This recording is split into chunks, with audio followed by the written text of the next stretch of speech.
на хартиен носител. Да. Да. И имам един лош навик да мириша новите книги. Да, Да, това е много странен навик. Много хора Много хора имат го имат този този навик. навик. Да. Особено тези, които хобито им е четенето. Да. Както на мен. Нали? Моето хоби страшно. е четенето. Мирише на Шанел 5. на Амстердам. Да. Да. Парфюм. Мирише на Амстердам. Парфюм. Какъв парфюм? Да, Амстердам. Мирише на марихуана.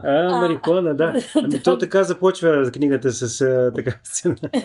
Пристигането в Амстердам. Може би мирише на химикал, пък ти го Ами той определяш като... той е първият мирис, който аз се помирисах тук, когато слязох в Амстердам през 2000 година от един раздрънкан автобус, както започва и романа на 4 метра под водата. И първото, което помирисах там в района на Централна гара, беше марихуаната и видях такива едностранни хора, които се клатиха и се разхождаха. Но това е друга индустрия. Ние да се върнем към... Ние не сме в тази индустрия, за радост.